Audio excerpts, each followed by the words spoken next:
Hello and welcome again to Kabbalah Revealed. I'm Tony Kozenek.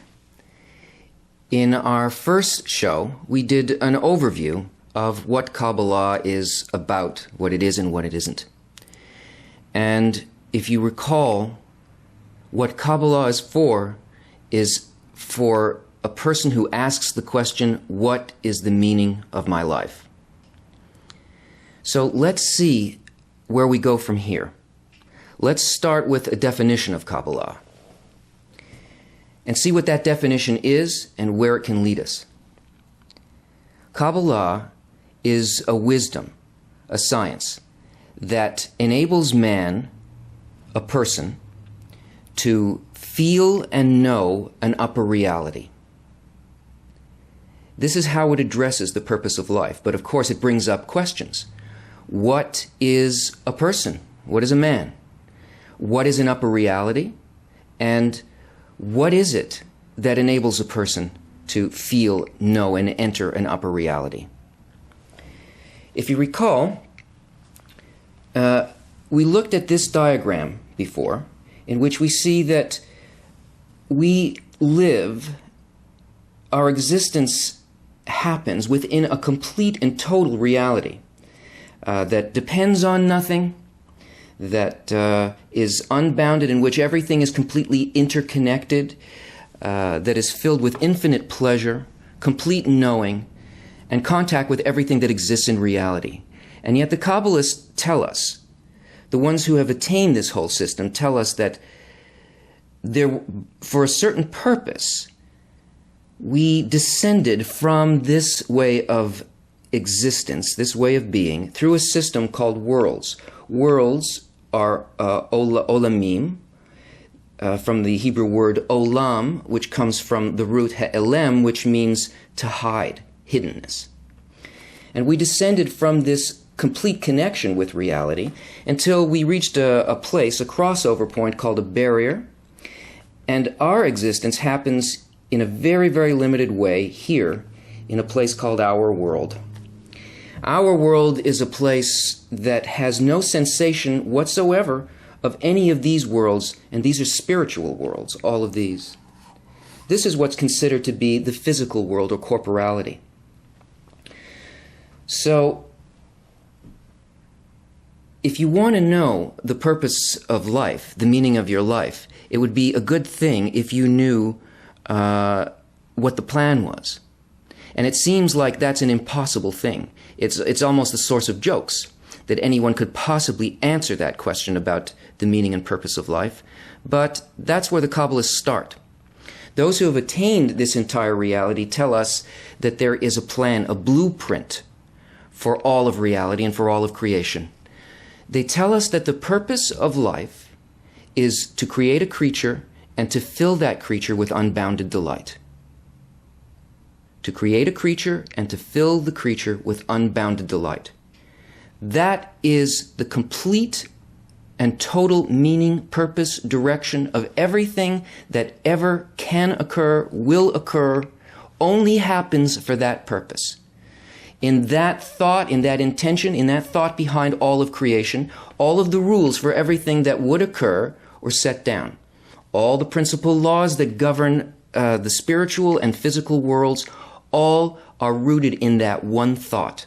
And nothing that happens in this world happens for any other reason than in order to create a creature and bring that creature to unbounded delight.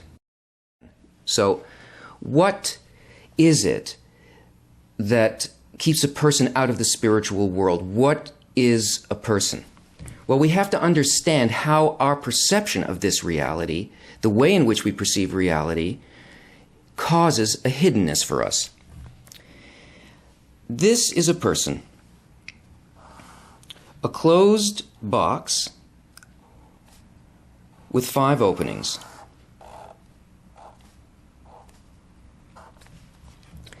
These 5 openings are our 5 senses. Now, surrounding the person is an upper reality, a complete reality, the spiritual.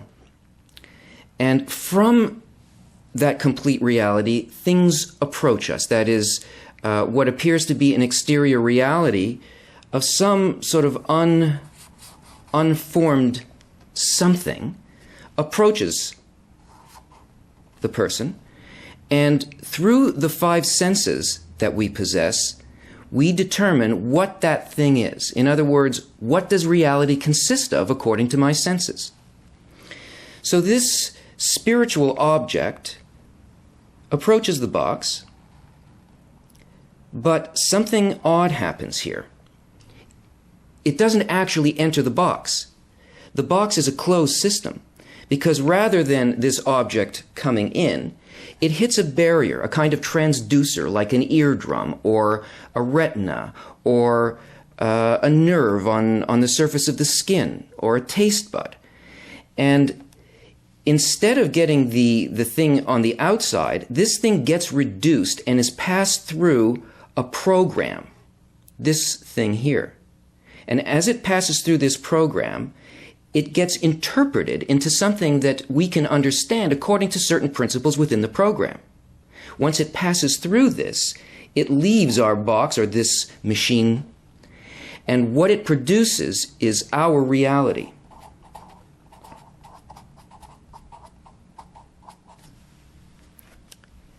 So it doesn't matter how sensitive this sensor is. Let's say it's your eye. It can be the Hubble telescope, or it could be you could be completely nearsighted and unable to see the thing directly in front of you.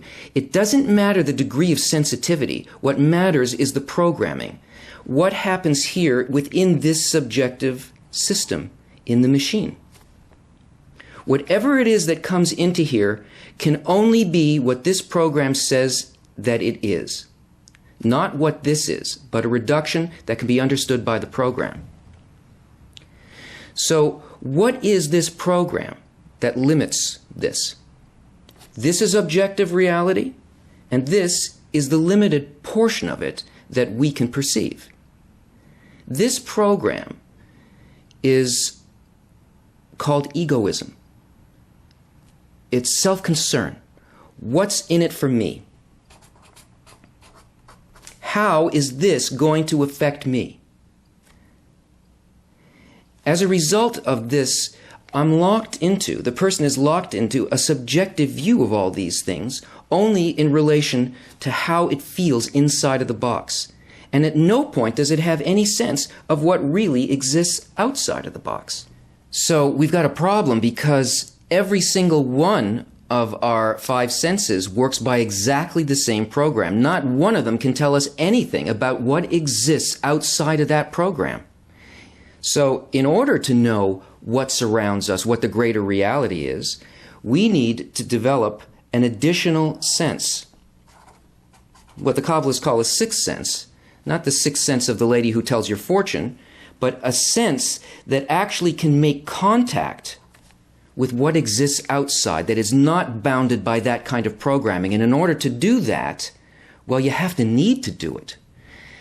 It's not possible to work outside, to build something outside of this box, as long as we are satisfied with what's in it for me. But the thought of creation has built in it laws that bring a person to this complete fulfillment. There is a motivating force that allows us to come to the point where we need to get out of the box. And if we understand both what we are, which is the will to receive what's in this for me, that we are built as egoists, but that's okay, because it's actually what we need in order to reach this fulfillment. There's nothing wrong with it. We just have to learn how to use it, how to harness it, and how to harness the force of development that the thought of creation has provided for us. So what is it that moves things in reality? What makes things happen? Nobody does anything in this world, whether it's an inner thing or whether it is a spiritual thing that is beyond this world. Everything that happens only as a result of, well, let's look at it. You're sitting there. You're maybe shifting in your chair, where your eyes are moving to. Maybe you've picked up something to drink Any motion that you are now involved in is happening only as a result of one calculation. That you have become uncomfortable where you are, that a need has evolved in you, has appeared, and you have moved to a new position or a new situation that you believe will bring you more pleasure than the one that you were in before. This lack and the filling of pleasure and a force of desire is what motivates everything in reality. And this will eventually take a person from the corporal world, from our perceptions of the physical world, the limitations that we experience and the suffering that goes along with it. And it will bring a person, if properly used, past that barrier and into the spiritual world in this way. We all feel desires and we feel them change, but we don't really pay attention to this system that is placed in us by nature well enough so that we can understand what it's doing for us. We all understand that our first sort of grasp of what pleasure is just survival type pleasures. The first category, we see pleasure as and require sex, food, and shelter.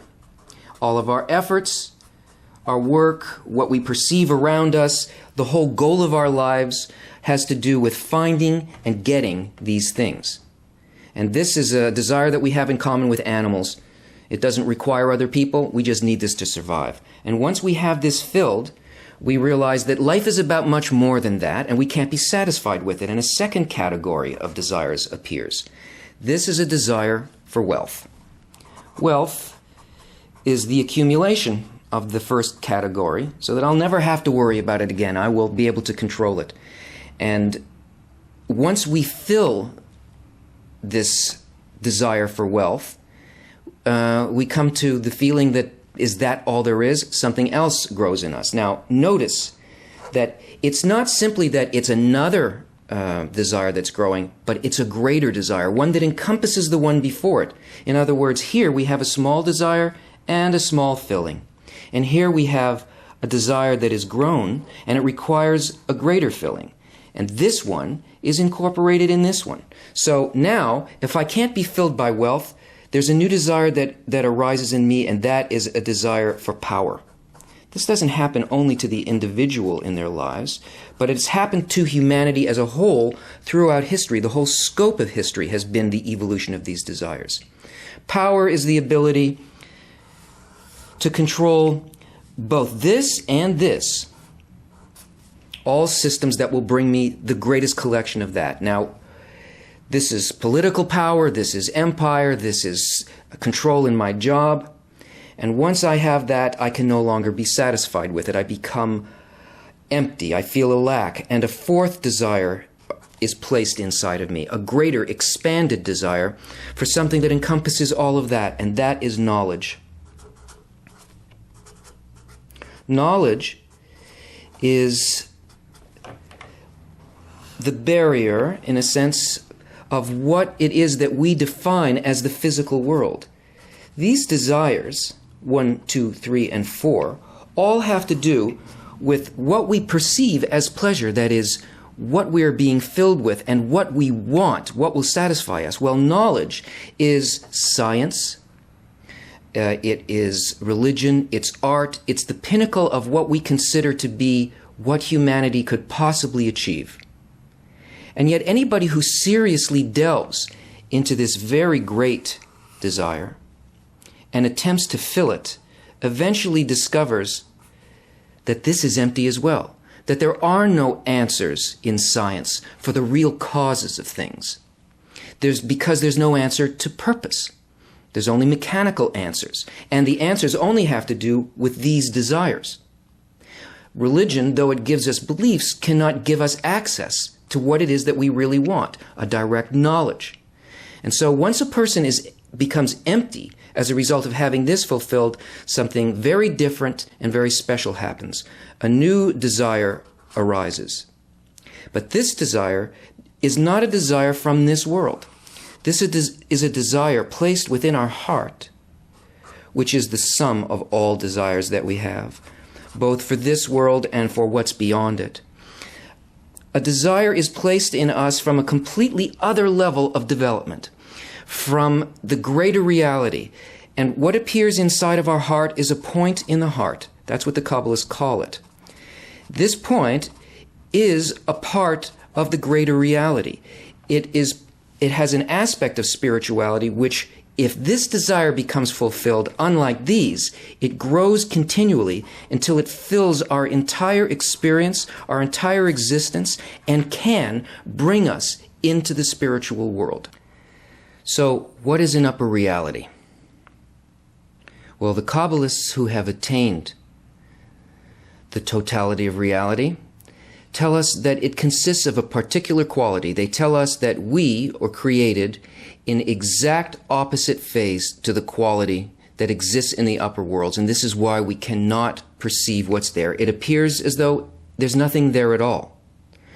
We know from the drawing that what we consist of, what the man or the person or the creature consists of, is egoism. That's what's inside of the box. And what's inside of the box is called the will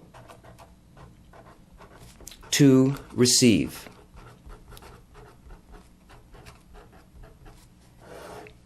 And this will to receive makes us experience limited existence, makes us experience suffering, isolation, and all of the things that we find difficult about life.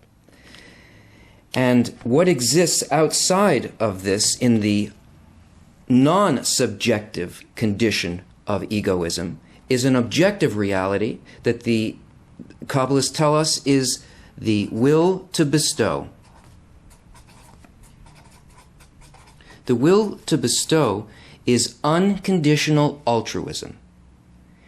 In other words, the experience out here is unlimited existence, unbounded pleasure, and delight. And yet we can't feel this because we have no means to get there, or do we? There is a quality of the spiritual world that differs also in its quality from the physical world. In the physical world, movement, what would get us from one place to another, is purely mechanical. That is, I can take two objects that are completely different in their form, even in their purpose, and I can draw them close together mechanically, and I can say, we have closeness here. But in the spiritual world, things can only be considered to be close under completely different conditions because there is no time and there is no space. There's nothing mechanical there. The Kabbalists tell us that the spiritual world is made up only of feeling states, of spheres of influence that have to do with certain attributes, qualities, inner qualities, and that all movement in spirituality consists of similarity or dissimilarity between two feeling states or two qualities. In other words, we can see this in friendship. If my friend takes a certain delight in comedy and I don't care for comedy, I'm just a serious person, then it's not very likely that we're going to be very close friends. If I hate comedy, then we are considered to be distant. But if I love comedy and I love the same comedians and the same films that they did, then in this respect of the love of comedy, my friend and I are close in that feeling. In other words, in spirituality, if two attributes, two feelings are similar, they're considered to be close. If they are different, they're considered to be distant. But, and this is the most beautiful and precious thing for us, the thing that can actually move us from the physical into the spiritual, and that is that if they have exactly the same quality and purpose and intention, then they are the same thing. They are bonded, connected. And it's this law called the law of equivalence of form that can get us from our egoistic state of separation to be able to build an additional sense that can feel what's outside. What we need to do is to build within us a similar frequency, a similar quality, an additional sense that has a quality of this bestowal within it. Though we're not yet capable of perceiving it in its simplicity, the Kabbalists tell us that there are only two things that exist in reality. There is only the Creator and the creature. Everything that we perceive is simply the quality of the Creator and the qualities of the creature. The Creator is the upper world, and the creature is the lower world. The quality of the Creator is the will to bestow. The quality of the creature is the will to receive. This is all that exists. And getting out of the box means that what we need to do is to move in spiritual space. And moving in spiritual space means to change this quality, the will to receive, of the quality of the creature, to become more and more similar to the quality of the Creator. The way in which all of reality has been hidden from us through a descent through these worlds, well, these worlds are only made up of ratios of the will to receive against the will to bestow. And the entire ladder by which we descended into this world can be climbed simply by changing our inner quality of reception, egoism, the desire to receive for myself, to greater and greater ratios of the will to bestow rather than the will to receive. So each one of these steps of the ladder, are increasing ratios of the will to bestow over the will to receive. And by this increase in similarity, by being able to feel what the quality of bestowal actually is, what it means to love and support everything that exists, and to build that similarity in myself, that is what Kabbalah deals with. It's a method of being able to sense bestowal and to create an inner similarity to this quality. And this is what we will continue to investigate as we look at the keys to the hidden wisdom. Join us again.